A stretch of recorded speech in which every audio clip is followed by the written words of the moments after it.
পদ্মা সেতুতে যান চলাচল শুরু 2022 সালের 30 জুন, জানালেন মন্ত্রিপরিষদ সচিব। টোল প্লাজা ঘিরে ঢেলে সাজানো হচ্ছে সড়ক নেটওয়ার্ক।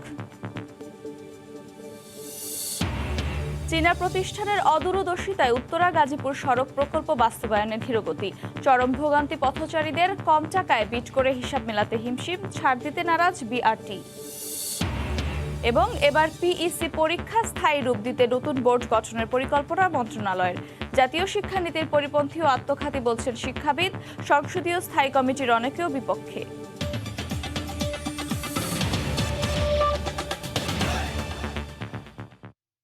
ভোরের সময় সঙ্গে আছি আমি আফরোজা মৌটুসী। বিএনপির আন্দোলনে আওয়ামী লীগ ভয় পায় না বলে মন্তব্য করেছেন দলটির সাধারণ সম্পাদক ওবায়দুল কাদের। সোমবার সকালে তার বাসভবনে ভার্চুয়াল ব্রিফিংয়ে কথা বলেন তিনি। আন্দোলনের নামে বিশৃঙ্খলা করলে কঠোর ব্যবস্থা নেওয়ারও হুঁশিয়ারি দেন ওবায়দুল কাদের। এদিকে বেগম জিয়ার অসুস্থতা নিয়ে বিএনপি রাজনীতি করছে বলে মন্তব্য করেছেন তথ্যমন্ত্রী। বেশ কিছুদিন ধরে খালেদা জিয়ার স্বাস্থ্য ইস্যুতে সরগরম রাজনীতির মাঠ। বিএনপির নানা বক্তব্যের পাল্টা জবাব দিয়ে যাচ্ছে আওয়ামী লীগও। সোমবার দুপুরে সচিবালয়ে সমসাময়িক বিষয়ে গণমাধ্যম কর্মীদের সাথে মতবিনিময় করেন তথ্য ও সম্প্রচার মন্ত্রী doctor Hasan Mahmud. BNP chairperson Begum Khaleda জিয়াকে বিদেশে চিকিৎসার বিষয়টি রাজনৈতিক অভিযোগ করে তিনি বলেন, বিএনপি সংসদ সদস্যদের পদত্যাগ করা দাবিতে মনে হচ্ছে বেগম জিয়ার শারীরিক সমস্যা ছাড়া দেশে আর কোনো সমস্যা নেই। আসলে বেগম জিয়াকে বিদেশে নিয়ে যাওয়ার দাবিটা তার স্বাস্থ্যগত কারণে হয় না, এটা একটি রাজনৈতিক উদ্দেশ্য প্রণোদিত দাবি। তারা বেগম জিয়ার স্বাস্থ্য নিয়ে রাজনীতিটা করছেন। সুতরাং এই রাজনীতি করা, বেগম জিয়াকে নিয়ে রাজনীতি করা, এটা অনভিপ্রেত। আসলে ওনারা হয়তো চান না যে বেগম জিয়া সুস্থ হোক, কারণ বেগম জিয়া সুস্থ হয়ে গেলে পরে তাহলে বেগম জিয়ার স্বাস্থ্য নিয়ে যে রাজনীতি সেটি করা বন্ধ হয়ে যাবে। এদিকে আওয়ামী লীগ আন্দোলন সংগ্রাম ভয় পায় না, অতীতেও জেল জুলুম মোকাবিলা করে জনগণের দাবি আদায় করেছে বলে মন্তব্য করেছেন দলের সাধারণ সম্পাদক ওবায়দুল কাদের। তিনি বলেন, বিএনপির আন্দোলন সংগ্রাম রাজপথে নয়, সামাজিক যোগাযোগ মাধ্যমে। সোমবার সকালে তার সরকারি বাসভবনে ভার্চুয়াল ব্রিফিংয়ে একথা বলেন তিনি। বেগম জিয়ার মুক্তির জন্য আন্দোলনে ব্যর্থ বিএনপি আবার গণ আন্দোলনের হুমকি দিচ্ছে। তাদের এসব হুমকি ধুমকি নিজেদের পদ পদবি টিকিয়ে রাখার চেষ্টা ছাড়া আর কিছুই নয়। তাদের আন্দোলন রাজপথে নয়, তাদের আন্দোলন এখন ফেসবুক আর মিডিয়ায়। এক দফা আন্দোলন করুন আর 10 দফা আন্দোলন করুন, আন্দোলনের ভয় আওয়ামী লীগকে দেখাবেন না। বিএনপির হুমকি নিজেদের পদ পদবি টিকিয়ে রাখা ছাড়া কিছুই নয় বলেও মন্তব্য করেন ওবায়দুল কাদের। মধ্য দিয়ে ওবায়দুল্লাহ মামুন, সময় সংবাদ, ঢাকা। অবশেষে দিনক্ষণ ঠিক হলো পদ্মা সেতুর উদ্বোধনের। আগামী বছরের 30 জুন খুলে দেয়া হবে স্বপ্নের পদ্মা সেতু। সোমবার দুপুরে মন্ত্রিপরিষদের বৈঠক শেষে এ তথ্য জানান সচিব। তিনি জানান, চলমান অন্যান্য উন্নয়ন প্রকল্প দ্রুত বাস্তবায়নে প্রধানমন্ত্রী শেখ হাসিনা বৈঠকে তাগিদ দিয়েছেন। সাহস আর সক্ষমতার উদাহরণ পদ্মা সেতু। কোটি বাঙালির স্বপ্ন সংযোগ এখন উন্মোচনের পথে। কাজের অগ্রগতি প্রায় 90%। সেতুর উপরে যখন চলছে পিচ ঢালাইয়ের কাজ, তখন নিচের অংশে রেল লিঙ্কে বসছে গ্যাস লাইন। পাশাপাশি এগিয়ে গেছে ওয়াল বসানোর কাজও। এমন বাস্তবতায় ধারণা ছিল আগামী বছরের মাঝামাঝিতে চালু হতে পারে স্বপ্নের সেতু। সোমবার সেই ঘোষণা এলো সরকারের উচ্চ পর্যায় থেকে। সেদিন মন্ত্রিসভার নিয়মিত বৈঠকে গণভবন থেকে ভার্চুয়ালি যুক্ত হন প্রধানমন্ত্রী। বৈঠক শেষে সচিব জানান, আসছে জুনের 30 তারিখে পাখা মেলবে স্বপ্ন। আশা করছি আমরা 30শে জুন বা তার আশেপাশের সময় ইনশাল্লাহ যান চলাচলের জন্য ওপেন করে দেওয়া হবে। বৈঠকে দুটি আইনের খসড়া নীতিগত অনুমোদন দেয় মন্ত্রিসভা। বাংলাদেশ চলচ্চিত্র সার্টিফিকেশন আইন 2021-এর খসড়ার নীতিগত অনুমোদন। পৌরসভার আইনটাতে আপনার বিধান ছিল চেয়ারম্যান একটা টার্ম ছিল 4 বছর বা 5 বছর পর্যন্ত থাকবেন, কিন্তু পরবর্তীতে কাউন্সিল না হওয়া পর্যন্ত উনি কন্টিনিউ করবেন। এইটা লোকাল গভর্নমেন্ট নিয়ে আসছে যে না, এটাও ওই পৌরসভা অ্যাক্টের মতন। আপনার ওনার টেনিওর শেষ হয়ে গেলে তখন গভর্নমেন্ট, যদি পরিষদ গঠিত যতদিন না হবে ততদিন গভর্নমেন্ট প্রশাসক দিয়ে রাখতে পারবে। যার যার টেনিওর শেষ উনি চলে যাবে। শুধু পদ্মা সেতু নয়, আসছে বছর কর্ণফুলীর তলদেশে বঙ্গবন্ধু টানেল, রাজধানীতে মেট্রো রেল, এলিভেটেড এক্সপ্রেসওয়ে ও বিআরটির মতো মেগা প্রকল্প চালুর পরিকল্পনা আছে সরকারের। 87% এটা। আতিকুর রহমান তামাল, সময় সংবাদ, ঢাকা। এদিকে পদ্মা সেতুর টোল প্লাজা ঘিরে ঢেলে সাজানো হচ্ছে সড়ক নেটওয়ার্ক। মাওয়া প্রান্তে এক্সপ্রেসওয়ের সঙ্গে সেতুর প্রবেশ মুখে পরিবর্তন আনার কাজ চলছে। পিচঢালা সড়কের কিছু অংশ ভেঙে সোজা করা হচ্ছে নতুনভাবে। নাসিরউদ্দিন উজ্জ্বলের রিপোর্ট, ছবি তুলেছেন আবু সাইদ। পদ্মা সেতু ঘিরে উন্নত এক সড়ক যোগাযোগের পথে দেশ। সেতুর টোল প্লাজা ঘিরে সড়ক নেটওয়ার্ক ঢেলে সাজানো হচ্ছে। এক্সপ্রেসওয়ের সাথে সেতুর সড়ক যুক্ত করা হয়েছিল আগেই, কিন্তু এখন মাওয়া প্রান্তে এক্সপ্রেসওয়ের সাথে সেতুর প্রবেশ পথে পরিবর্তন আনার কাজ চলছে। মেদিনীমণ্ডল খানবাড়ির সামনের গোল চত্বর ও পিচ ঢালা সড়কের কিছু অংশ ভেঙে সড়ক সোজা করা হচ্ছে।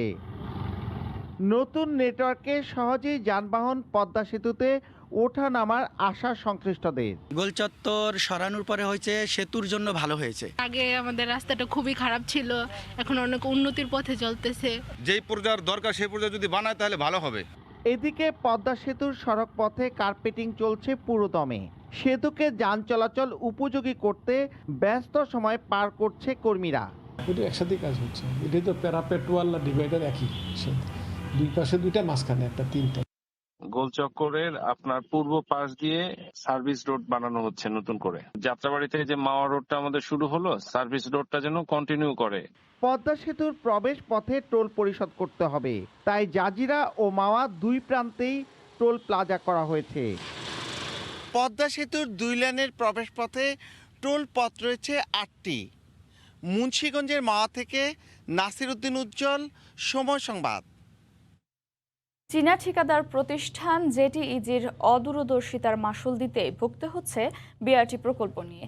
প্রকল্প সংশ্লিষ্টরা বলছেন, বাজেটের চেয়ে 27% কম টাকায় বিড করলেও পরে এসে নিজেদের হিসাব মিলাতে পারেনি প্রতিষ্ঠানটি।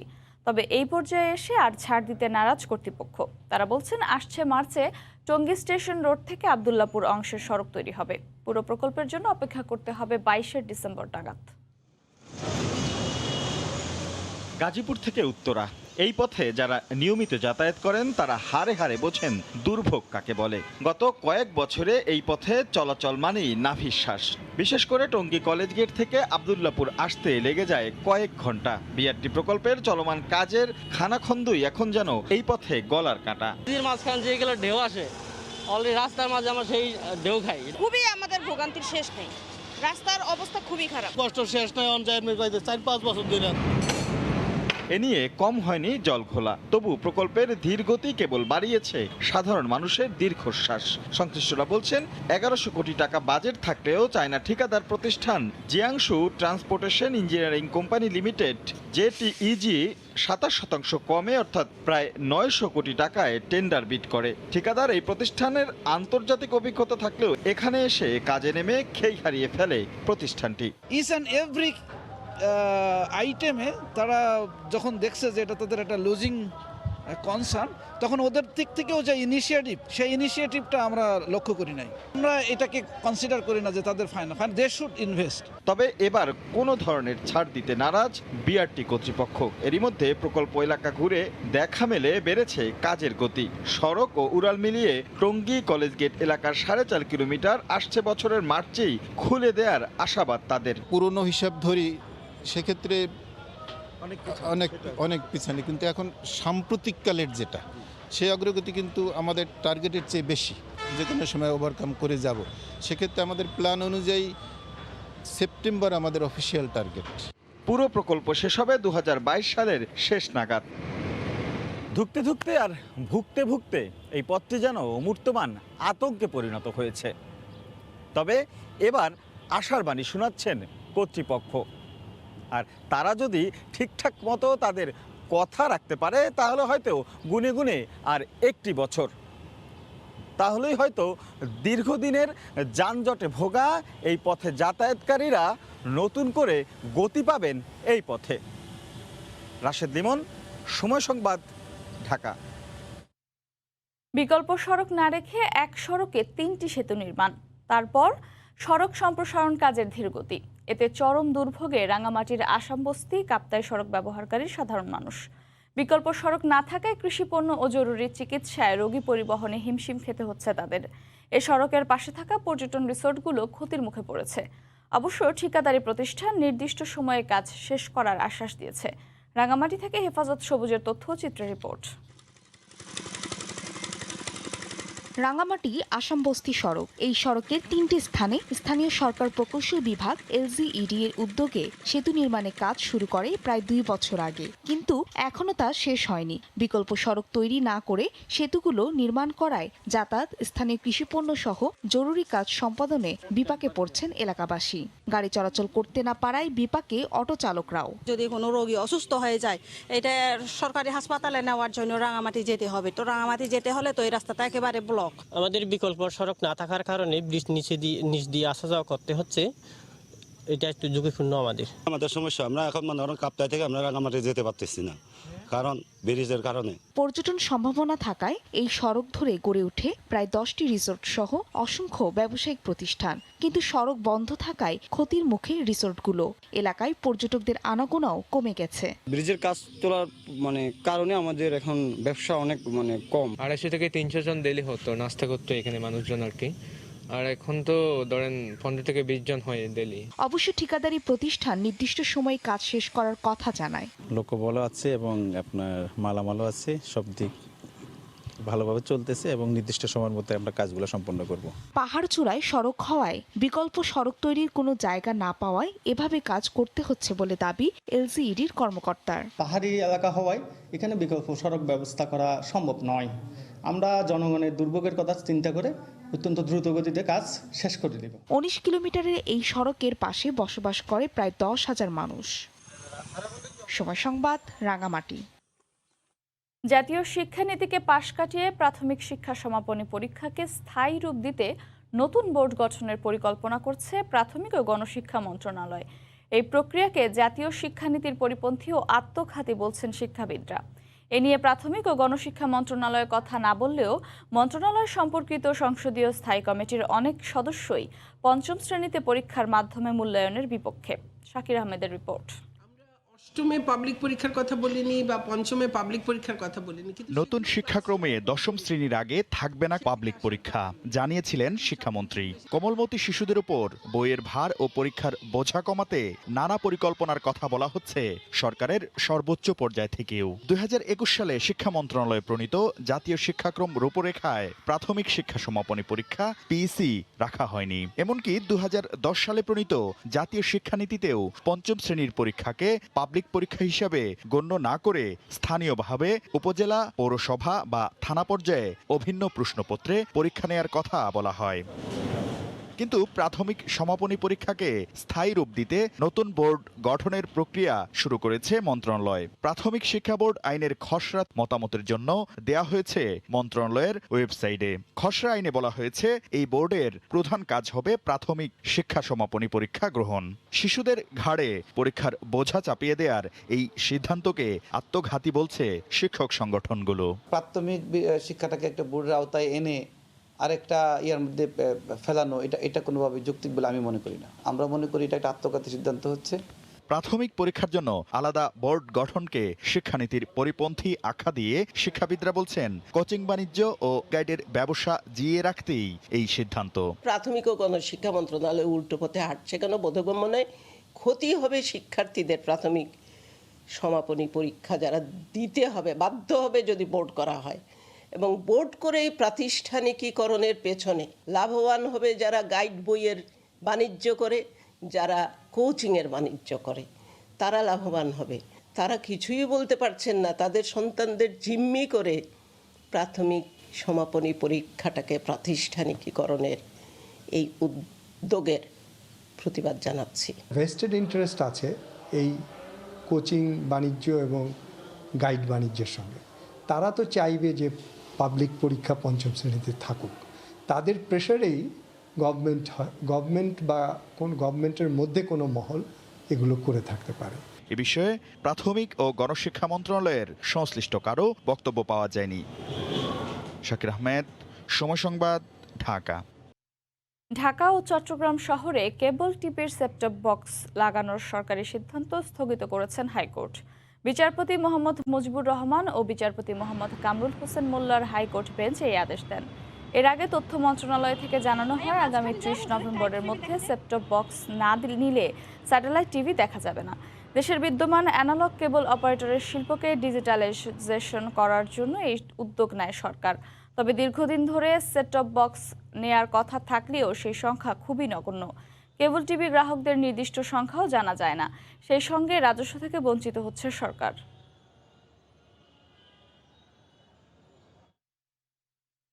বাগেরহাটে শীতকালীন নানা জাতের সবজির সরবরাহ বাড়ায় ভালো দাম পাচ্ছেন চাষিরা। ভোর হলেই দূর দূরান্ত থেকে জেলার যাত্রাপুর বাজারের সাপ্তাহিক হাটে সবজি কিনতে আসেন পাইকাররা। এ বিষয়ে আরো খবর জানাতে আমাদের সঙ্গে সরাসরি যুক্ত হচ্ছেন সহকর্মী আলী আকবর টুটুল। মৌটুসী, আপনাকে ধন্যবাদ জানাচ্ছি। বাগেরহাটের যাত্রাপুর এই যে সবজি বাজার, এই বাজারটা একটা ঐতিহ্যবাহী বাজার। এখানে কিন্তু এই আশেপাশে এলাকার কিন্তু যারা 12 মাসে সবজি চাষ হয়, এই সবজি কিন্তু এই বাজারে নিয়ে আসেন এবং এখানে একটা ঐতিহ্য রয়েছে যে বিষমুক্ত সবজি। এখানে রাসায়নিক পদার্থ কম ব্যবহার করা হয়, রাসায়নিক সার যেটা। এ কারণেই কিন্তু বিষমুক্ত এই সবজি কিন্তু ক্রেতার এখানে উপচে পড়া ক্রেতা এই সপ্তাহে শনিবার এবং মঙ্গলবার কিন্তু হাট বসে। এই হাটে কিন্তু আসলে নানা জাতের সবজি এখানে ওঠে, আর এখান থেকে কিন্তু জেলার বাইরের থেকেও এখানে সবজি ক্রয় করে তারা পাইকাররা নিয়ে যান এবং প্রতি হাটে প্রায় 10 থেকে 12 লাখ টাকার কিন্তু সবজি এখানে বিক্রি হয়। আর এই সবজির কিন্তু একটা ঐতিহ্য থাকার কারণে কিন্তু আশেপাশের মানুষ এবং বিভিন্ন জায়গা থেকে কিন্তু তারা মোটরসাইকেলে এসে সাধারণ ক্রেতারাও কিন্তু এখানে প্রায় সবজি কিনে নিয়ে যান। আমরা আসলে এখানে একটু ব্যবসায়ীর সাথে কথা বলবো যে আসলে বিষমুক্ত সবজি কেন বলা হয়, আসলে কি ধরনের আপনি এখানে চাষ করেন? আমাদের এই বাগেরহাটের সদরের যাত্রাপুর বাজার থেকে বাগেরহাটের প্রায় 3/2 অংশ সবজি এই জায়গাতে বাইরেও যায়, আর আমাদের এই জায়গায় বিষমুক্ত সবজি হয়। আর রাসায়নিক সার কম ব্যবহার করা, বিশেষ করে বার্মি কম্পোস্ট এবারে আমাদের এই জায়গায় বার্মি কম্পোস্ট প্রয়োগ করি আমরা বেশি। জৈব সারের বেশি হয়, জৈব সার দিয়ে আমরা সবজি উৎপাদন করি। আমাদের এই জায়গায় প্রায় সব প্রকার সবজি, যত প্রকার সবজি, লাল শাক, পালং শাক, মূলো, শিম, শসা, করলা, ঝিঙ্গে, সব প্রকার সবজি এই জায়গাতে উৎপাদন হয়। মৌটুসী, আপনি শুনছিলেন যে আসলে সব ধরনের এখানে বিষমুক্ত সবজি পাওয়া যায়। আমরা আরেকটু ব্যবসায়ী যাবো, যে আসলে এখানে যে আপনারা কি এখন বর্তমানে কি বাজার দর কেমন এবং উৎপাদন কেমন হয়েছে? এখন বাজার খুব ভালো, সীমিত আকারে পাওয়া যাচ্ছে। এখানে অনেক বেশি দামও না, খারাপ না। আচ্ছা, যেমনটা বলছিলেন যে আসলে সবজি এখানে উৎপাদন হয়, এবার ভালো উৎপাদন হয়েছে। করোনাকালীন সময় যে ক্ষতি হয়েছিল সেটা পুষিয়ে উঠতে পারবেন, এমনটাই আসলে এখানে সবজি বিক্রেতারা জানিয়েছেন। তবে আমি আপনাকে আরেকটু জানিয়ে রাখি যে এখানে কিন্তু আজকে যে বাজার দর রয়েছে সেই জায়গাটা যদি আপনাকে একটু জানাই, তাহলে এখানে আমরা দেখেছি সিম 40 টাকা, বেগুন 40 টাকা, এবং এখানে লাউ 20 থেকে 25 টাকা, পেঁপে 10 টাকা করে কেজি, এবং ধনে পাতার কেজি কিন্তু 100 থেকে 120 টাকা।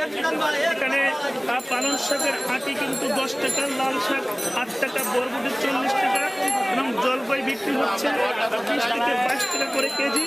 এছাড়া বরবটি প্রায় 40-45 টাকা, এবং এই মূলা 10 থেকে 12 টাকা। এখানে যে সবজি বিক্রি হয় এই বিক্রি কিন্তু এখানে আসলে সকলেই কিন্তু খুশি, ক্রেতা বিক্রেতা উভয় কিন্তু এখানে খুশি, কারণ এখানে বিষমুক্ত সবজির একটা আলাদা চাহিদা থাকায় কিন্তু তারা কিন্তু দাম ভালো পাচ্ছেন। এবং কৃষকরা যেমনটা জানিয়েছেন যে 12 মাস কিন্তু সবজি চাষ হয় এই যাত্রাপুর বাজারের আশেপাশে এলাকায়। প্রায় সকলে কিন্তু এখানে একেবারে সকালবেলা ভোর 4টা থেকে শুরু হয়ে এই বাজারটা কিন্তু চলে সকাল 7টা পর্যন্ত। এখানে নানান জাতের কিন্তু সবজি পাওয়া, এখানে সবাই খুশি, যেমন ক্রেতারা যেমন খুশি এবং উৎপাদনে ভালো হয় এবং চাষিরাও তেমন খুশি। আমার কাছে ছিল বাগেরহাটের যাত্রাপুর সবজি বাজার থেকে সর্বশেষ মৌটুসী। বাগেরহাট থেকে সরাসরি যুক্ত হয়ে শীতকালীন সবজি বাজারের খবর জানাচ্ছিলেন সহকর্মী আলী আকবর টুটুল। মৌসুমের শুরুতে লবণ আমদানির সিদ্ধান্তে চরম হতাশ চাষিরা। লবণ আমদানি হলে ন্যায্য মূল্য থেকে বঞ্চিত হবেন তারা। শিল্প মন্ত্রণালয়ের সচিব জানান, চাষিদের মতামত অনুযায়ী চূড়ান্ত সিদ্ধান্ত নেওয়া হবে। প্রয়োজনে আমদানি না করে ন্যায্য মূল্য নিশ্চিত করার কথা জানান তিনি। কিছুদিন পরেই শুরু হবে মাঠে লবণ উৎপাদনের প্রক্রিয়া। এতে ডিসেম্বরের শেষ সময়ে উৎপাদিত নতুন লবণ বিক্রি সম্ভব হবে। কিন্তু এরই মধ্যে বিদেশ থেকে লবণ আমদানির খবরে শঙ্কা আর হতাশা প্রকাশ করেছে চাষিরা। কেজি প্রতি প্রান্তিক লেভেলে 10 টাকা হোক, ওটাই হলো আমাদের মূল দাবি। ন্যায্য মূল্য যদি পাওয়া যায়, লবণ মাঠও কমবে না, উৎপাদনও কমবে না। আমরা খুবই উৎকণ্ঠিত, কারণ গত 7-8 বছর যাবৎ লবণ এর অত্যন্ত নিম্নগতি। কক্সবাজারে মাঠে এবং মিলে মজুত আছে 3,04,000 মেট্রিক টন লবণ, কিন্তু নতুন করে 3,16,000 মেট্রিক টন লবণ আমদানির সিদ্ধান্ত চাষিদের জন্য অশুভ বার্তা। এই মুহূর্তে আমদানি করলে যখন এসে মালটা পৌঁছাবে তখন কিন্তু দেশীয় লবণে বাজার সয়লাভ হয়ে যাবে, সুতরাং আমদানির আর প্রয়োজন আছে বলে এই মুহূর্তে আমরা মনে করছি না। মন্ত্রণালয়ের প্রাথমিক সিদ্ধান্ত আলোচনার জন্য সোমবার কক্সবাজার জেলা প্রশাসক কার্যালয়ে চাষিদের সঙ্গে মত বিনিময় করেন সংশ্লিষ্টরা। পরে সচিব জানান, চাষিদের মতামত মন্ত্রণালয়ে জানানো হবে। প্রয়োজনে আমদানি বন্ধ রেখে ন্যায্য মূল্য নিশ্চিতের উদ্যোগ গ্রহণ করা হবে। যাতে আমাদের চাষিরা ন্যায্য মূল্য পায় সেই ব্যাপারটা আমরা আগে প্রথমে আমরা প্রায়োরিটি বেসিসে তাদেরটা নিশ্চিত করব। পরে যদি সত্যিকার অর্থে কোনো ক্রাইসিস তৈরি হয়, একান্তই যদি জরুরি হয়, তখন আমরা করব। চলতি বছর কক্সবাজার জেলা ও বাঁশখালীতে প্রায় 54,665 একর জমিতে লবণ চাষ হয়, যেখানে চাহিদা 22,17,000 মেট্রিক টন। সুজাউদ্দিন রুবেল, সময় সংবাদ, কক্সবাজার। এবারও বিক্রি হলো না চট্টগ্রাম বন্দরের শেডে পড়ে থাকা 112টি মূল্যবান গাড়ি। নিলামে 60% দাম উঠেছে মাত্র 3টি গাড়ির। 4.25 কোটি টাকার বিএমডব্লিউর দাম চাওয়া হয়েছে 12 লাখ টাকা। 1 কোটি টাকার মার্সিডিজ বেঞ্চ চাওয়া হয়েছে 3 লাখ টাকা। তবে 100 কোটি টাকার রাজস্ব আদায় নিশ্চিতে নিলাম আইন সংশোধন করে গাড়িগুলো বিক্রি করে দেওয়ার কথা বলছেন ব্যবসায়ীরা। বিস্তারিত জানাচ্ছেন কমল দে। বিএমডব্লিউ ব্র্যান্ডের একটি গাড়ির বর্তমান বাজার মূল্য প্রায় 4.25 কোটি টাকা, কিন্তু নিলামে দাম উঠেছে মাত্র 12 লাখ টাকা। একইভাবে 4 কোটি 30 লাখ টাকা মূল্যের রেঞ্জ রোভার কেনার জন্য দর হাঁকা হয়েছে 18 লাখ টাকা। 1 কোটি 24 লাখ টাকা মূল্যের মার্সিডিজ বেঞ্চের দাম চাওয়া হয়েছে মাত্র 3 লাখ টাকা। গত 10 বছরে 5 বারের বেশি নিলাম ডাকা হয়েছে এসব মূল্যবান গাড়ি বিক্রির জন্য, কিন্তু নানা জটিলতায় কোনোবারে গাড়িগুলো বিক্রি করা যায়নি। এই অবস্থায় গাড়িগুলো দ্রুত বিক্রির জন্য নিলাম আইন সংশোধনের কথা বলছেন গাড়ি ব্যবসায়ীরা। যখন ফিজিক্যাল ভেরিফিকেশন করতে যায় গাড়ি কেনার আগে, তখন দেখে যে গাড়ির ফিটিংসের কথা লেখা আছে তার সাথে বর্তমানে মিল নেই। অবশ্যই নীতিমালাটাকে একটু সংশোধন করে কাস্টম হাউসে প্রেরণ করতে হবে। রাজস্ব বোর্ডের অধীনস্থ হওয়ায় কমিশনার মহোদয় সব কিছু করতে পারেন না। তবে গত 3 এবং 4 নভেম্বর অনুষ্ঠিত নিলামে 60% দর দেওয়া 3টির পাশাপাশি গত নিলামের চেয়ে বেশি দাম দেওয়া 11টি গাড়িও বিক্রির জন্য সুপারিশ করা হয়েছে। এক্ষেত্রে বাকি গাড়িগুলো বিক্রির জন্য আবারও নিলাম ডাকতে হবে কাস্টমস কর্তৃপক্ষকে। সেগুলো আমরা আসলে তার সংরক্ষিত মূল্য এবং পূর্ববর্তী নিলাম এর মূল্য বিবেচনা করে সিদ্ধান্ত গ্রহণ করব। গত 15-20 বছর আগে পর্যটন সুবিধায় মূল্যবান এসব গাড়ি বাংলাদেশে নিয়ে আসা হয়, কিন্তু কার্নেট সুবিধা সংক্রান্ত গাড়ি ছাড় করার ক্ষেত্রে সরকার কঠোর বিধিনিষেধ জারি করায় গাড়িগুলো এতদিন বন্দরেই পড়ে আছে।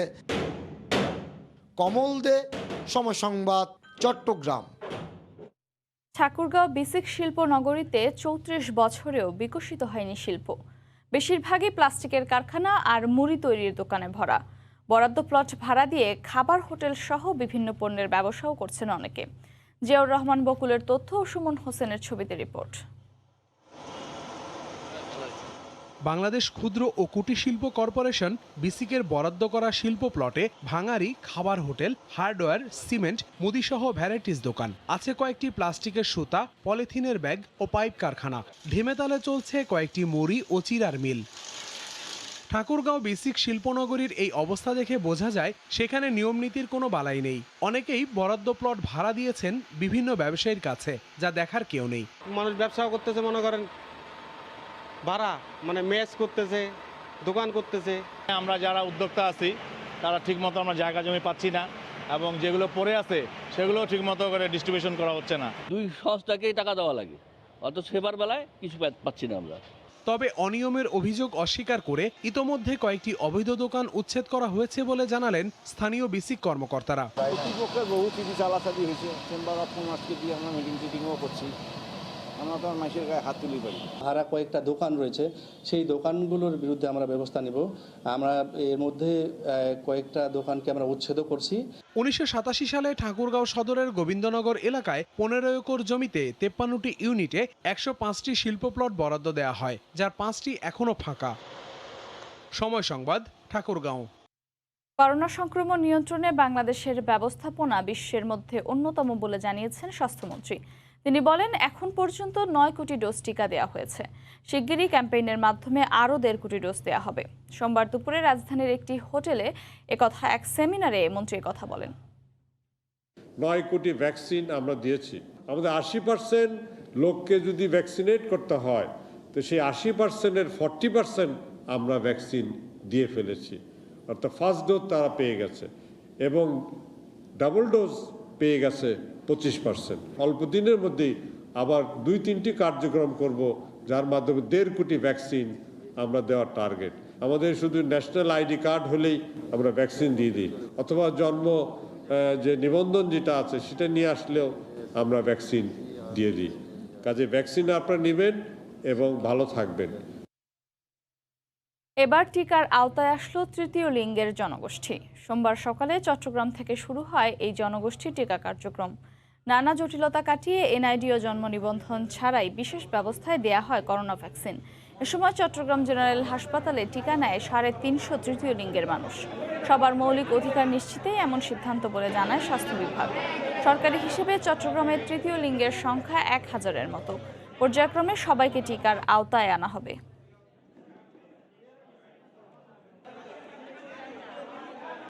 খুব সুন্দরভাবে আমরা টিকাটা দিলাম, ভালোই লাগছে। এই স্বপ্নটা আমাদের কখন পূর্ণ হবে যে আমরা মানুষের সাথে সবার সাথে মিলতে পারবো, কখন এখন দিতে পারছি, খুব ভালো লাগতেছে। আমাদের এখানে সিভিল সার্জন অফিসে এনে আমাদেরকে টিকা দান করেছেন, তাতে আমরা অনেক খুশি। বাংলাদেশ সরকার আমাদের জন্য এতটুকু করবে, এটার জন্য আমরা অনেক কৃতজ্ঞ। আমরা আসলে একটা লাইন লিস্টিং করেছি, আপনারা জানেন যে তারা তাদের নাম এবং যাদের যাদের আইডি কার্ড আছে আর যাদের নেই সেটির ব্যাপারে আমরা একটু সময় সাপেক্ষ ব্যাপার, আমরা আইডি কার্ড প্রাপ্তি সাপেক্ষে আমরা অবশ্যই তাদেরকে তাদের সনদপত্রের ব্যবস্থা করব, তবে এটি সময় সাপেক্ষ। ইউরোপে করোনায় আক্রান্ত প্রথম দেশ ইতালির ব্যবসায়ীরা ঘুরে দাঁড়ানোর চেষ্টা করছেন, কিন্তু নতুন করে সংক্রমণ বাড়ায় শঙ্কায় রয়েছেন তারা। প্রায় 80% মানুষকে টিকা দেয়া হলেও এই আক্রান্তকে অবিশ্বাস্য বলছেন দেশটির নাগরিকরা। রোম থেকে জুমানা মাহমুদের রিপোর্ট। করোনায় প্রথম কোনো ব্যক্তি আক্রান্ত হওয়ার পর 1.5 বছরেরও বেশি সময় অতিক্রান্ত হয়েছে ইতালিতে। এই সময়ের মধ্যে লকডাউন সহ নানা বিধিনিষেধে বিপর্যস্ত দেশটির ব্যবসায়ীরা। বিধিনিষেধ শিথিলের পর ব্যবসায়ীরা যখন ঘুরে দাঁড়াবার চেষ্টা করছে, তখন নতুন করে সংক্রমণ বৃদ্ধিতে হতাশায় পড়েছেন তারা। আশঙ্কা করছেন রেড জোন ঘোষণারও। আমরা নিম্ন মধ্য ব্যবসায়ীরা যারাই আছি সবাই ঘুরে দাঁড়ানোর চেষ্টা করছি। ক্রিসমাসের সময় যদি হলুদ জোন থাকে তাহলে হয়তো আমরা আমাদের ব্যবসার এই ধারাবাহিকতা রাখতে পারবো। যদি রেড জোন চলে আসে তাহলে আমরা ক্ষতির সম্মুখীন হব। বিপুল সংখ্যক নাগরিকদের 2 ডোজ টিকা দেওয়ার পরও সংক্রমণ বৃদ্ধিকে ইতালিয়ানরা বলছেন অবিশ্বাস্য ঘটনা। 80% মানুষ ভ্যাকসিন দেয়া শেষ হলে নাকি স্বাভাবিক জীবনে ফিরে যেতে পারবো, সরকার এমনটাই বলেছিল। এখন তো বুস্টার ডোজ দেয়া হচ্ছে, তারপরেও কেন এমন অবস্থা কিছুই বুঝতে পারছি না।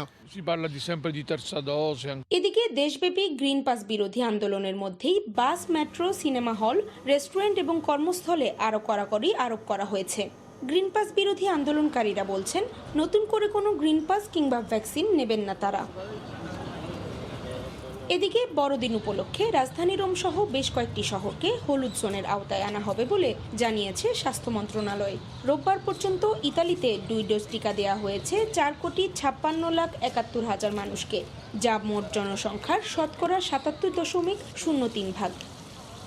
ইতালির ব্যবসায়ীরা যখন লকডাউন পেরিয়ে ঘুরে দাঁড়াচ্ছিল, ঠিক তখনই করোনা সংক্রমণ বৃদ্ধিতে তাদেরকে আবারও ভাবিয়ে তুলছে।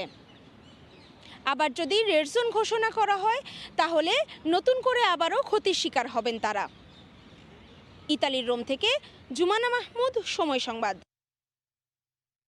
ফাইজারের টিকার 2 ডোজ কিশোর কিশোরীদের করোনা থেকে 100% সুরক্ষা দিতে সক্ষম। 4 মাসের বেশি সময় পর্যবেক্ষণের ফলাফলের পর এমন দাবি করেছে মার্কিন ফার্মাসিউটিক্যাল কোম্পানিটি। স্বস্তি জানিয়েছেন যুক্তরাষ্ট্রের অভিভাবকরা। এদিকে দেশটির সরকারি দপ্তরের 90% কর্মী টিকার আওতায় এসেছেন। যুক্তরাষ্ট্র থেকে বিশেষ প্রতিনিধি লস্কর আল মামুনের রিপোর্টে বিস্তারিত। কোভিড টিকা আবিষ্কারের পর থেকেই চলছে আলোচনা ও গবেষণা। ফাইজার বায়োনটেকের টিকা কিশোর কিশোরীদের শরীরে তুলনামূলক বেশি সময় করোনা থেকে সুরক্ষা দিতে সক্ষম। 12 থেকে 15 বছর বয়সীদের ওপর পরিচালিত শেষ পর্যায়ের এক গবেষণায় এমন ফল পাওয়া গেছে বলে জানিয়েছে মার্কিন প্রতিষ্ঠানটি। চলতি বছরের মে মাসে 12 থেকে 15 বছর বয়সীদের জন্য ফাইজার টিকা জরুরি ব্যবহারের অনুমোদন দেয় যুক্তরাষ্ট্রের খাদ্য ও ওষুধ প্রশাসন FDA। এরপর গেল আগস্টে 16 বছরের বেশি বয়সীদের শরীরে ব্যবহারের পূর্ণাঙ্গ অনুমোদন পায় এটি। ইতিমধ্যে যুক্তরাষ্ট্র ও বাংলাদেশ ছাড়াও বেশ কয়েকটি দেশে শিশুরা পাচ্ছে এই টিকা। সাম্প্রতিক গবেষণার তথ্যে স্বস্তি বেড়েছে অভিভাবক মহলে।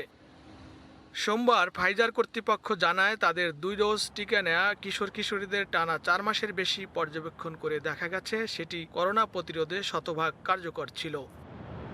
এর আগে গত অক্টোবরে ফাইজার জানায় 5 থেকে 11 বছর বয়সী শিশুদের ক্ষেত্রে তাদের ভ্যাকসিন 90% বেশি কার্যকর। গেল 8 অক্টোবর পর্যন্ত 2250 শিশুর উপর চালানো পরীক্ষায় দেখা যায় দ্বিতীয় ডোজ নেওয়ার 1 সপ্তাহ পর তাদের শরীরে 90.7% করোনা প্রতিরোধী অ্যান্টিবডির অস্তিত্ব মিলেছে। এদিকে যুক্তরাষ্ট্রের অন্তত 90% সরকারি কর্মকর্তা কর্মচারী এখন পর্যন্ত টিকার আওতায় এসেছে বলে জানিয়েছে হোয়াইট হাউস। তবে এই সংখ্যা 95%-এর বেশি হলে আরও ভালো হতো বলে মনে করছেন বিশ্লেষকরা। লস্কর আল মামুন, সময় সংবাদ, যুক্তরাষ্ট্র।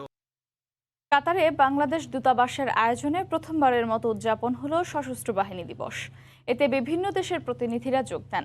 আয়োজনে অংশ নিয়ে কাতারের সঙ্গে প্রতিরক্ষা সম্পর্ক আরও জোরদার করার প্রত্যয় ব্যক্ত করেন বাংলাদেশের রাষ্ট্রদূত। কাতার প্রতিনিধি আনোয়ার হোসেন মামুনের তথ্য ছবি নিয়ে রিপোর্ট। কাতারে উদযাপন হলো সশস্ত্র বাহিনী দিবস। এই প্রথমবার কাতার বাংলাদেশ দূতাবাসের আয়োজনে স্থানীয় সময় রোববার দিবসটি উদযাপন করা হয়।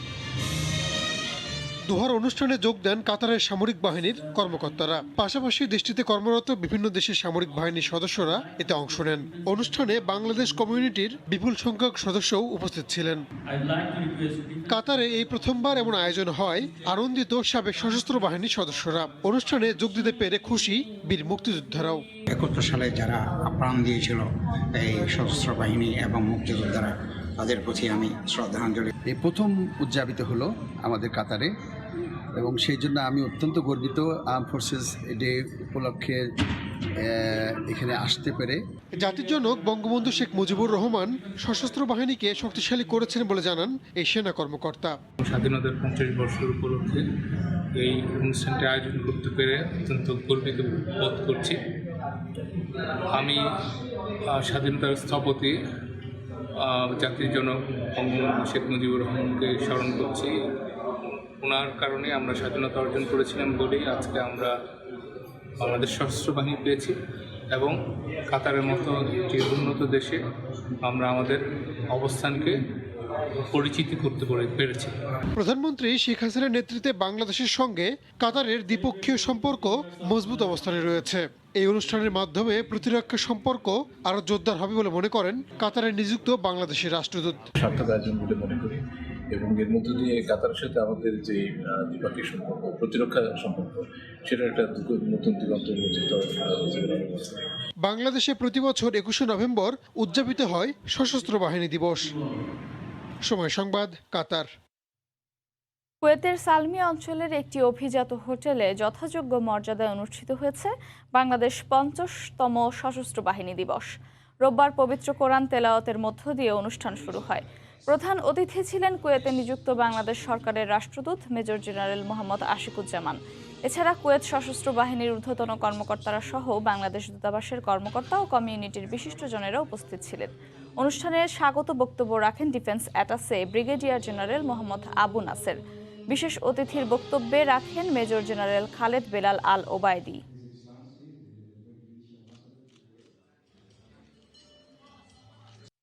শীত বাড়ার সাথে সাথে সরগরম হয়ে উঠছে সিরাজগঞ্জের কাজীপুরের কম্বলপল্লী। রাত দিন ব্যস্ত সময় পার করছেন কারিগররা।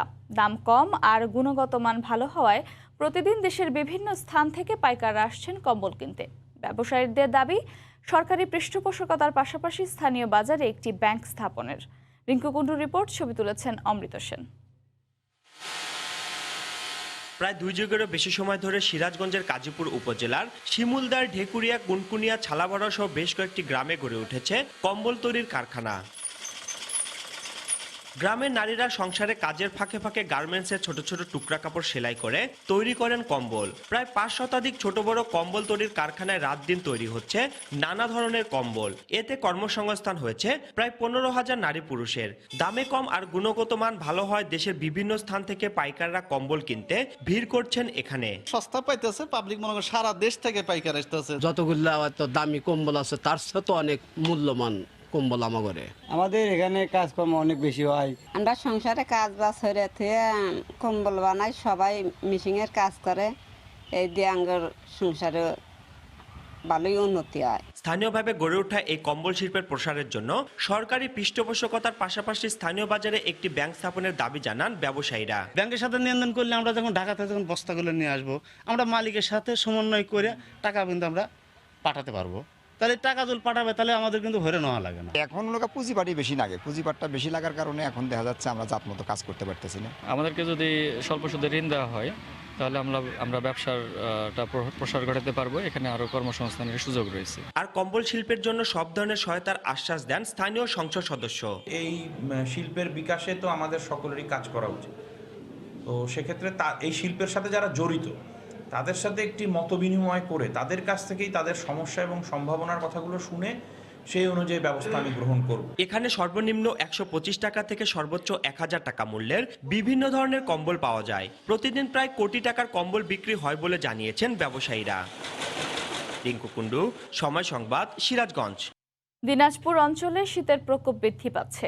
সন্ধ্যা থেকে শুরু হয়, সকাল পর্যন্ত চলে কুয়াশা ও হিমেল বাতাস। দুর্ভোগে খেটে খাওয়া মানুষ। শীতের খবর জানাতে কলেজ মোড় এলাকায় আছেন সহকর্মী গোলাম নবী দুলাল। যাচ্ছি তার কাছে। দুলাল, মোটামুটি কার্তিক মাস শেষ হয়ে এখন কিন্তু অগ্রহায়ণ মাস পড়েছে এবং অগ্রহায়ণের শুরু থেকেই কিন্তু শীত এবং কুয়াশা যে প্রভাব এবং প্রকোপ সেটা কিন্তু দিনে দিনে বাড়তে শুরু করেছে। এবং সেটি শুরু হয় সন্ধ্যা থেকে এবং সকাল পর্যন্ত কুয়াশা এবং সেই সঙ্গে হিমেল বাতাস। এটি কিন্তু 7টা 8টা পর্যন্ত আপনার এটি চলে এবং এই কারণে মানুষের যে দুর্ভোগ, বিশেষ করে আপনাকে বলতে পারি যে সার্বিকভাবে সব মানুষই কিন্তু এই শীতের দুর্ভোগের মধ্যে পড়েছে। আমি এই মুহূর্তে দাঁড়িয়ে রয়েছি আপনার কলেজ মোড় এলাকায়। আপনি দেখতে পাচ্ছেন যে এই সড়কে দিয়ে কিন্তু আপনার যানবাহন চলাচল করছে। অনেক যানবাহন কিন্তু লাইট জ্বালিয়ে কিন্তু তারা আপনার সড়কের মধ্য দিয়ে চলাচল করছে। পাশাপাশি আপনি এখানে লক্ষ্য করছেন যে যারা বিভিন্ন গ্রাম থেকে উপজেলা থেকে এই শহরের মধ্যে প্রবেশ করছেন, বিশেষ করে যারা আপনার শাক সবজি সাইকেল ভ্যান রিক্সা নিয়ে আসছেন, তারাও কিন্তু আপনার একটা যুবথুপ অবস্থার মধ্য দিয়ে যাচ্ছেন। এবং শীতের মধ্যে সবচেয়ে বেশি যেটি হচ্ছে কুয়াশা, এই কুয়াশাটা কিন্তু আমরা সন্ধ্যার পরে সারা রাত এবং সকাল পর্যন্ত, সকাল 8টা 9টা পর্যন্ত আমরা লক্ষ্য করি। মাঝে মধ্যে দেখা যায় যে সূর্যের মুখও কিন্তু দেখা যায় না। এবং আবহাওয়া অফিসের সঙ্গে আমি কথা বলেছিলাম, তিনি জানিয়েছেন যে তাপমাত্রা দিনাজপুরে 15.3 ডিগ্রি সেলসিয়াস এবং বাতাসের যে আর্দ্রতা সেটি কিন্তু আপনার 95%।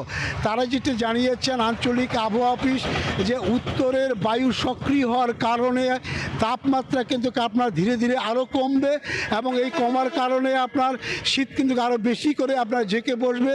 বিশেষ করে এই অঞ্চল আমরা বলে থাকি যে শীত প্রধান এবং হিমালয়ের পাদদেশে হওয়ার কারণে শীতের প্রকোপটা স্বাভাবিকভাবে এখানে বেশি এবং ঠান্ডার প্রকোপটা বেশি।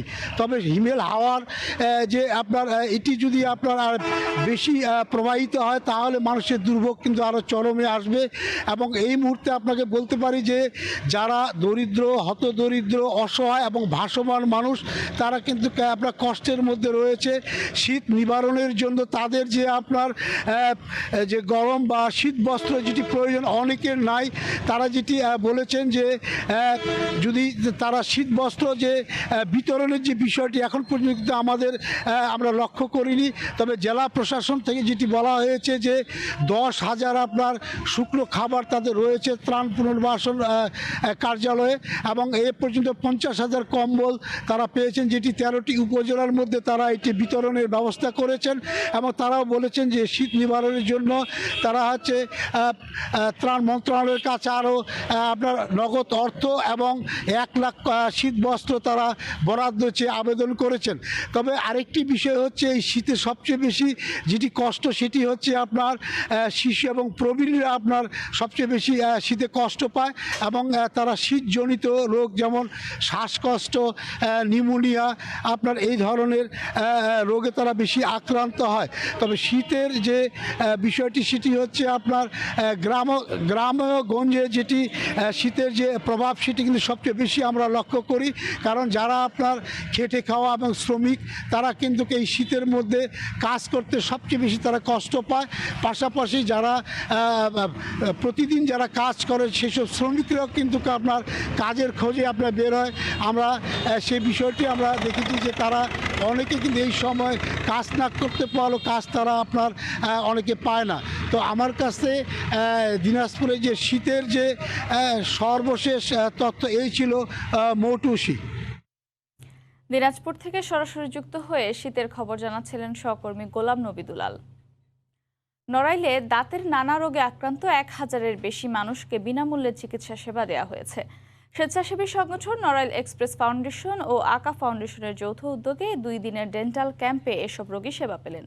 রবি ও সোমবার লোহাগড়া উপজেলা পরিষদ ও মহিষখোলায় শরীফ আব্দুল হাকিম ডায়াবেটিস হাসপাতালে এই কর্মসূচি পালিত হয়।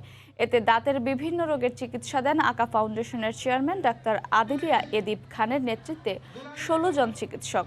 এছাড়া বিনামূল্যে ওষুধ, পেস্ট, ব্রাশ ও মাউথওয়াশও দেওয়া হয় প্রত্যেক রোগীকে। আসিয়ান সম্মেলনে এবারও জায়গা হলো না মিয়ানমারের। জোটভুক্ত দেশগুলোর আপত্তির কারণেই বার্ষিক এই সম্মেলন থেকে বাদ পড়ল দেশটি। এর আগে মিয়ানমারের সেনাপ্রধানকে সম্মেলনে অংশগ্রহণের অনুমতি দিতে জোটভুক্ত দেশগুলোর কাছে অনুরোধ জানায় চীন। চীনের আয়োজনে সোমবার দক্ষিণ পূর্ব দেশগুলোর অংশগ্রহণে শুরু হয়েছে আসিয়ান সম্মেলন। ভার্চুয়াল এই সম্মেলনের প্রতিনিধিত্ব করেন চীনা প্রেসিডেন্ট শি জিনপিং। তবে অনুষ্ঠানে এবারও জায়গা হলো না মিয়ানমারের। মূলত আসিয়ানভুক্ত দেশগুলোর আপত্তির কারণেই মিয়ানমারের জান্তা সরকার জেনারেল মিন অং হলাইকে বাদ রেখে শুরু হয় এই সম্মেলন। সম্মেলনে বক্তব্য রাখেন শি জিনপিং সহ বিভিন্ন দেশের নেতারা। গত 3 দশক ধরে আসিয়ান চীন সম্পর্ক অসাধারণ সম্ভাবনার মধ্য দিয়ে যাচ্ছে। আমরা আজ আনুষ্ঠানিকভাবে ঘোষণা করছি যে চীন আসিয়ানভুক্ত দেশগুলোর সাথে মিলে দক্ষিণ পূর্ব এশিয়ার শান্তি, স্থিতিশীলতা ও সমৃদ্ধি বজায় রাখবে। চলতি বছরের 1 ফেব্রুয়ারি মিয়ানমারের সরকার প্রধান অং সান সুচিকে ক্ষমতাচ্যুত করে সামরিক অভ্যুত্থান হয় দেশটিতে। সোমবার সম্মেলনের নেতারা এর তীব্র সমালোচনা করেন। এর আগে দেশটির ভেতর সহিংসতা বন্ধের প্রতিশ্রুতিতে জান্তা সরকারের সাথে একটি আঞ্চলিক চুক্তি উপস্থাপন করেছিল আসিয়ান, কিন্তু তা বাস্তবায়নে ব্যর্থ হওয়ায় দেশটিকে সম্মেলন থেকে বাদ দেওয়া হয়েছে বলে জানানো হয়। ইতোপূর্বে দক্ষিণ পূর্ব এশিয়ার কাছে সম্মেলনে মিয়ানমারের অংশগ্রহণের তদবির করেছিল চীন। তবে এতে তীব্র সমালোচনার মুখে পড়ে দেশটি। এর আগে গেল 26 থেকে 28 অক্টোবর আসিয়ানের 3 দিনের ভার্চুয়াল সম্মেলন অনুষ্ঠিত হয়। সদস্য দেশগুলোর আপত্তির কারণেই ওই সম্মেলনেও অংশ নিতে পারেননি মিয়ানমারের জান্তা প্রধান। জিনিয়া শেখ, সময় সংবাদ। খ্রিস্ট ধর্মাবলম্বীদের ধর্মীয় উৎসব বড়দিন উদযাপন ও নতুন বছর বরণের প্রস্তুতি নিচ্ছে পর্তুগিজরা। এরই মধ্যে লিসবনের গুরুত্বপূর্ণ স্থানে হয়েছে আলোকসজ্জা, সেজেছে ছোট বড় সব শহর। তারিকুল হাসান আশিকের রিপোর্ট। বড়দিনকে সামনে রেখে লিসবনে বর্ণাঢ্য সাজ।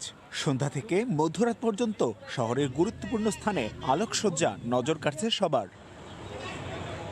জমকালো আলোকসজ্জার পাশাপাশি শহরের বিভিন্ন জায়গায় বসানো হয়েছে কৃত্রিম ক্রিসমাস ট্রি।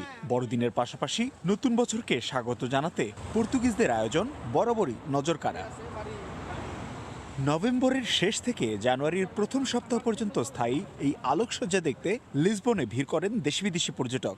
দৃষ্টিনন্দন সৌন্দর্য উপভোগ করছেন প্রবাসী বাংলাদেশিরাও। এবারে যে আলোকসজ্জা রয়েছে এটা সত্যি অন্যান্যবারের চাইতে একটু ব্যতিক্রম এবং আমরা নিজেরাও আসলে এইসব আলোকসজ্জা দেখে খুবই বিমোহিত এবং উপভোগ করছি। এখানে এই পর্তুগিজরা প্লাস এখানে অন্য দেশের অনেক মানুষ এই লাইটিং বা এদের যে আলোকসজ্জা এটা দেখার জন্য অনেক দূর দূরান্ত বা ইউরোপের অন্য দেশ থেকে এখানে ঘুরতে আসেন।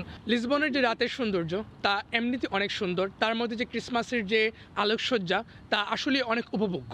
বড়দিনের সাথে সামঞ্জস্যপূর্ণ বিভিন্ন বিষয় ফুটিয়ে তোলা হয়েছে আলোকসজ্জায়। বিভিন্ন সড়ক বা স্থাপনার প্রত্যেকটি আলোকসজ্জায় রয়েছে ভিন্নতা। করোনা মহামারীর কারণে গত বছর অনেকটা বিবর্ণ বড়দিন উদযাপন করতে হয়েছে পর্তুগিজদের।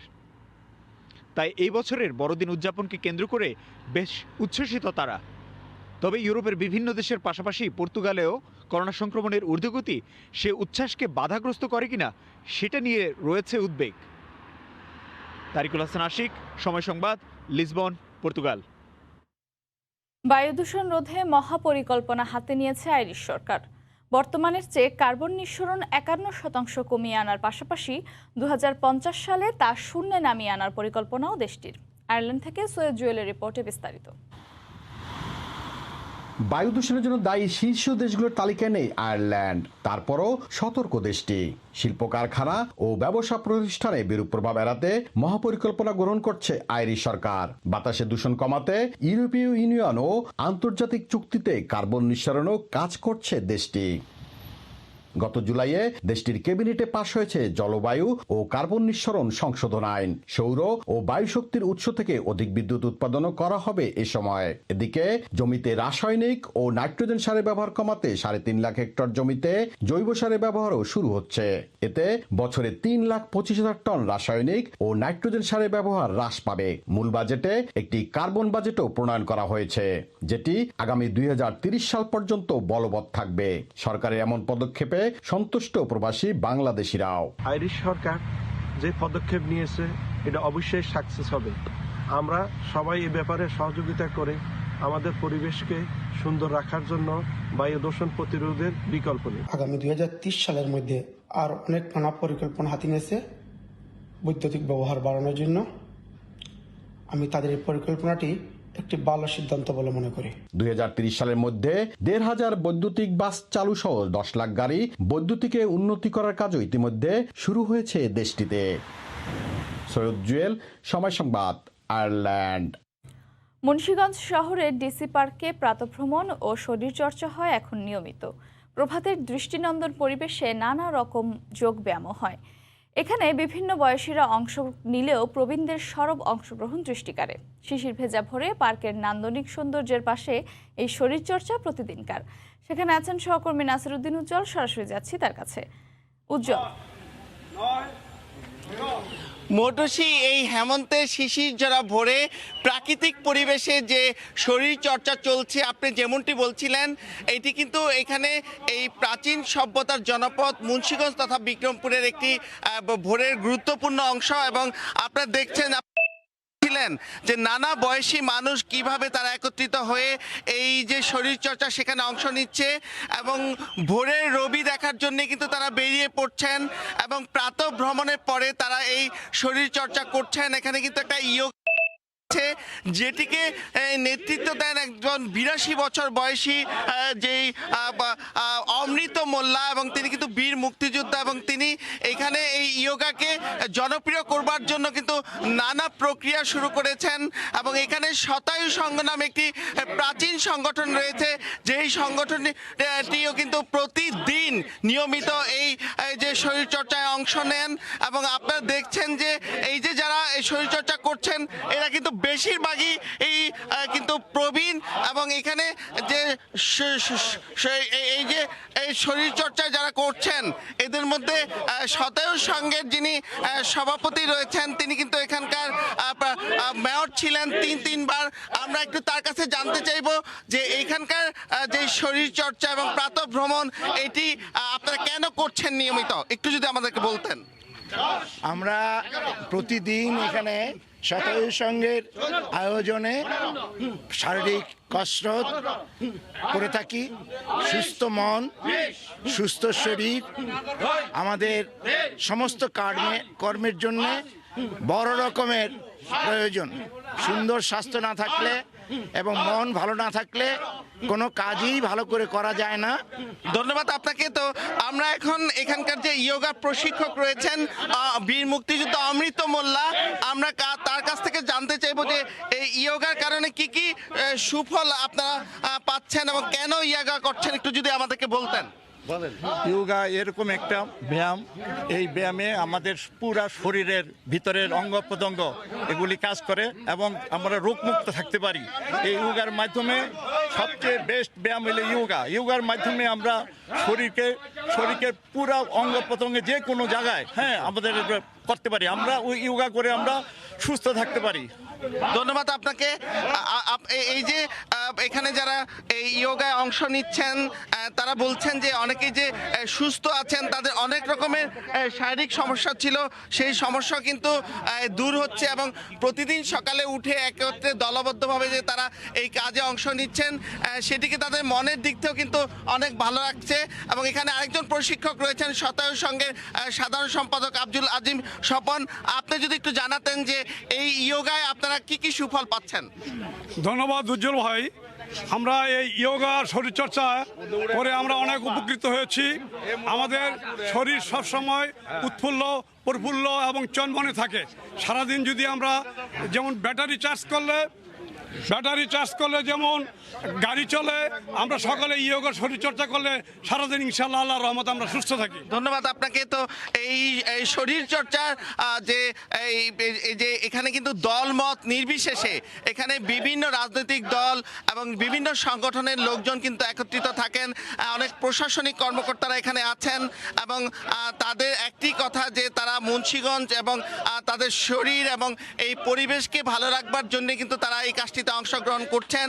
এবং এখানে আপনারা দেখছেন যে এই পার্কটি কিন্তু একটা প্রাকৃতিক সৌন্দর্যের লীলাভূমি, সেখানে কিন্তু তারা একত্রিত হন এবং তাদের যে কর্ম পরিকল্পনা তারা শুধু এই শরীরচর্চার সঙ্গে কিন্তু সীমাবদ্ধ থাকেন না, তারা জনকল্যাণে বিভিন্ন রকম কাজের সঙ্গে কিন্তু সম্পৃক্ত থাকেন এবং এই কাজগুলোকে সমাজে যে অনাচার অন্যায়কে দূর করবার জন্য এবং এই অঞ্চলে ভালো যেই ঐতিহ্যগুলো রয়েছে, ভালো কাজগুলো রয়েছে, সেই কাজগুলোকে সংরক্ষণ করবার জন্য কিন্তু তারা গুরুত্বপূর্ণ ভূমিকা নেন এবং মাদকের বিরুদ্ধে কিন্তু তাদের নানা রকম কর্মপরিকল্পনা আছে, সেগুলো বাস্তবায়ন করেন এবং পুরো এলাকার কল্যাণের জন্য কিন্তু তারা অনেক সময় বিভিন্ন ভ্রমণে যান বিভিন্ন স্লোগান নিয়ে। তো এই ছিল মুন্সিগঞ্জের প্রাতঃ ভ্রমণ এবং শরীরচর্চার সব শেষ। মোটসি মুন্সিগঞ্জ থেকে এতক্ষণ সরাসরি যুক্ত ছিলেন সহকর্মী নাসির উদ্দিন উজ্জ্বল। সিরিজের তৃতীয় টি-20তেও পাকিস্তানের কাছে বাংলাদেশের হার কোনোভাবেই মেনে নিতে পারছে না টাইগার সমর্থকরা। নতুনদের সুযোগ না দিয়ে তামিম মুশফিকদের মতো অভিজ্ঞদের দিয়ে খেলানো উচিত ছিল বলে মনে করেন তারা। এদিকে কোচিং প্যানেল থেকে শুরু করে জাতীয় দলের নির্বাচক প্যানেলের পদত্যাগ দাবি করেন টাইগার ভক্তরা। প্রত্যেকটি ম্যাচে জয়ের জন্য আসছিলাম, যে একটা জয় অন্তত দেখবো নিজের চোখে। লাস্টের দিন ভাবলাম যে আমরা ভালো খেলছে, ভালো যে লাস্টের বলে যে এমন হবে যে আমরা কখনো ভাবিনি। এই সিরিজ থেকে আমরা আশা করছিলাম যে ওয়ার্ল্ড কাপে যে ব্যর্থতা হয়েছে সেটা আসলে এবার একটু হবে, কিন্তু সেটা আসলে আশানুরূপ আমরা পাইনি। জিম্বাবুতে আসলে অনেক খারাপ অবস্থা হয়ে যাইতেছে বাংলাদেশের। জিম্বাবুতে অনেক খারাপ অবস্থা। বাংলাদেশ টিম ম্যানেজমেন্ট সব চেঞ্জ করতে হবে। মুশফিক ভাই, তামিম ভাই, সাকিব ভাই এরা খেলবে মাঠে, এরা টি-20 প্লেয়ার। মাঠে নামলে মনে হয় টাইগার খেলতেছে। তামিমের বিকল্প, তামিমের শূন্যতা, সাকিবের শূন্যতা আমরা হারাহারে টার পেয়েছি। একদম বিসিবির যে নির্বাচন প্যানেল আছে তাদের সম্পূর্ণ ঘাটতি রয়েছে। বিসিবির যে নির্বাচন নান্নুগঙ্গদের পতন আমরা চাই। এখন কি তার কোনো লজ্জা নেই? সে কি পদত্যাগ করবে না নাকি? সে কি চায়? এর থেকে পাকিস্তানের মতো দল এসে আমাদের ঘরের মাঠে আমাকে হোয়াইট ওয়াশ করে যাচ্ছে। পাকিস্তানের বিপক্ষে হতাশার এক সিরিজ শেষ করল বাংলাদেশ। বোলাররা মোটামুটি পারফর্ম করলেও ব্যাটাররা ছিলেন একেবারেই ব্যর্থ। দলে বেশ কিছু পরিবর্তন এনেছিল বোর্ড, কিন্তু পারফরমেন্স ছিল বিবর্ণ। অনেকে দীর্ঘদিন ধরে টি-20 খেললেও এখনও হতে পারেনি ভরসার প্রতীক। কেমন করল বাংলাদেশ পাকিস্তানের বিপক্ষে, এবার থাকছে তার তুলনামূলক চিত্র। গেল কবছর ধরে বাংলাদেশের টি-20 স্কোয়াডে পরিচিত মুখ নাইম শেখ। তামিমের না থাকা আর লিটন সৌম্যের আসা যাওয়ার ব্যস্ততায় এরই মধ্যে খেলেছেন 33টি টি-20, অথচ তার ব্যাটিং দেখে মনে হয় এখনো তিনি শিক্ষানবিশ। পাকিস্তানের বিপক্ষে 3 ম্যাচে করেছেন 50, শেষটাই 47 করলেও স্ট্রাইক রেট বেজায় আপত্তিকর। নাজমুল হোসেন শান্ত বোধ হয় ব্যাটিং সামর্থ্য নিয়ে নিজেই দ্বিধান্বিত, তাই গোবলেট পেকে যায় কখন টেস্ট মেজাজে ব্যাট চালাবেন আর টি-20 সুলভ ব্যাটিং হবে কখন। সৌম্য লিটনের জায়গায় খেলতে এসে তিনি তাদেরই অনুসরণ করেছেন। 3 ম্যাচে তার রান 52, স্ট্রাইক রেট 90 এর নিচে। টেস্ট ওপেনার সাইফ হাসানকে কেন দলে ডেকেছিলেন নির্বাচকরা তার সদুত্তর পাওয়া যায়নি। তিনি যেভাবে ব্যাট করেছেন তার কোনো ব্যাখ্যাও হয় না। 2 ম্যাচে করেছেন 1, এটাই তার টি-20 বেস্ট। তিনি শেষ ম্যাচে জায়গা হারানোয় ফিরেছেন শামীম পাটোয়ারি, তবে তার ব্যাট থেকেও পাওয়া যায়নি আহামরি কিছু। পাকিস্তানের বিপক্ষে মোটামুটি ধারাবাহিক ছিলেন আফিফ হোসেন। 3 ম্যাচে সর্বোচ্চ সংগ্রহ তারই, তবে যে স্ট্রাইক রেটে তিনি ব্যাট চালিয়েছেন তা মোটেও টি-20 সুলভ নয়, যা তার ক্যারিয়ারের সঙ্গেও বেমানান। ব্যর্থতার বৃত্ত হোম সয়েলও ভাঙতে পারেননি মাহমুদুল্লাহ রিয়াদ। 113টি টি-20 খেলে যে অভিজ্ঞতা তিনি অর্জন করেছেন তা কোনো কাজে আসেনি হোয়াইট ওয়াশ বাঁচাতে। 3 ম্যাচে করেছেন মাত্র 31, গড় স্ট্রাইক রেট দুটোই ভীষণ হতাশার জন্ম দিয়েছে। পাকিস্তানের বিপক্ষে 1 ম্যাচে হেসেছিল নুরুল হাসানের ব্যাট, তবে মুশফিকের জায়গা নেয়া সোহান বাকি 2 ম্যাচে ছিলেন বিবর্ণ। স্ট্রাইক রেটে স্বস্তি উপহার দিলেও এভারেজ তার যাচ্ছে তাই, অবশ্য তা ওভারঅল ক্যারিয়ারের তুলনায় কিছুটা বেশি। এই সিরিজে সোহানের সঙ্গে 100-র উপরে স্ট্রাইক রেটে ব্যাট করেছেন শেখ মেহেদী। প্রথম টি-20তে তার 30 রানের ইনিংসটি ছিল বেশ কার্যকর, তবে বাকি দুটো খুবই হতাশার। এই ফরম্যাটে 29টি ম্যাচ খেলেও তার ধারাবাহিকতার অভাব বেশ স্পষ্ট। এসএম ইকবাল, সময় সংবাদ। পাকিস্তানের বিপক্ষে টেস্ট সিরিজ সামনে রেখে প্রথম ম্যাচের জন্য 16 সদস্যের দল ঘোষণা করেছে বাংলাদেশ ক্রিকেট বোর্ড। প্রথমবারের মতো ডাক পেয়েছেন মাহমুদুল হাসান জয় এবং রেজাউল করিম রাজা। দলে রাখা হয়েছে সাকিব আল হাসানকে, তবে তার খেলা নির্ভর করছে ফিটনেসের উপর। পুরোপুরি ইনজুরি মুক্ত হলে তাকে দেখা যাবে পাকিস্তানের বিপক্ষে স্কোয়াডে।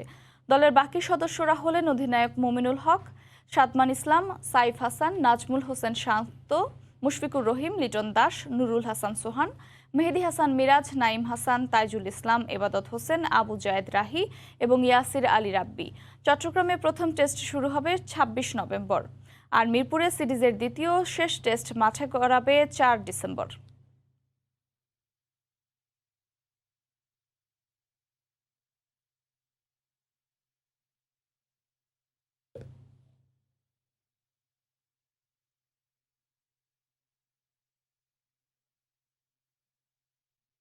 কাতার ফুটবল বিশ্বকাপের বাকি আর মাত্র 1 বছর। প্রথমবারের মতো পারস্য উপসাগরীয় মধ্যপ্রাচ্যের দেশ কাতারে 2022 সালের বিশ্ব ফুটবল আসর অনুষ্ঠিত হবে।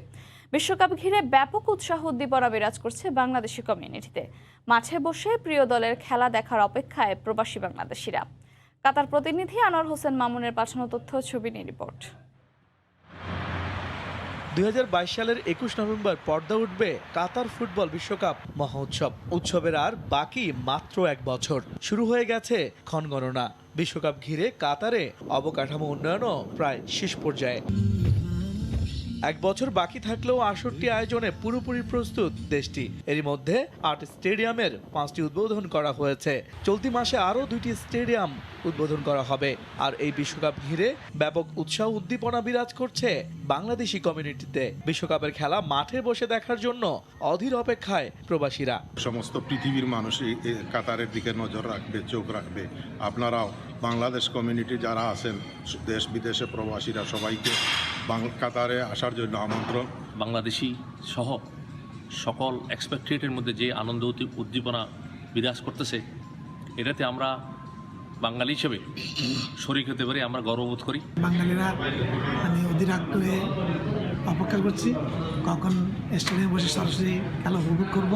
আরবের ঐতিহ্য তাঁবুর আদলে নির্মিত কাতারের দ্বিতীয় সিটি আল খোরের আল বায়াত স্টেডিয়ামে 2022 সালের 21 নভেম্বর প্রথম ম্যাচের মাধ্যমে পর্দা উঠবে কাতার বিশ্বকাপের। 18 ডিসেম্বর কাতারের জাতীয় দিবসের দিন ফাইনাল খেলার মধ্য দিয়ে পর্দা নামবে ফুটবলের বিশ্ব আসরটির। সময় সংবাদ, কাতার। এ পর্যায়ে শীর্ষ সংবাদগুলো জানিয়ে দিচ্ছি আরেকবার। পদ্মা সেতুতে যান চলাচল শুরু 2022 সালের 30 জুন, জানালেন মন্ত্রিপরিষদ সচিব। টোল প্লাজা ঘিরে ঢেলে সাজানো হচ্ছে সড়ক নেটওয়ার্ক। চীনা প্রতিষ্ঠানের অদূরদর্শিতায় উত্তরা গাজীপুর সড়ক প্রকল্প বাস্তবায়নে ধীরগতি। চরম ভোগান্তি পথচারীদের, কম টাকায় বিট করে হিসাব মেলাতে হিমশিম, ছাড় দিতে নারাজ বিআরটি। এবং এবার পিএসসি পরীক্ষায় স্থায়ী রূপ দিতে নতুন বোর্ড গঠনের পরিকল্পনা মন্ত্রণালয়ের। জাতীয় শিক্ষানীতির পরিপন্থী ও আত্মঘাতী বলছেন শিক্ষাবিদ। সংসদীয় স্থায়ী কমিটির অনেকেও বিপক্ষে। এ ছিল ভোরের সময়, সঙ্গে থাকুন সময়ের।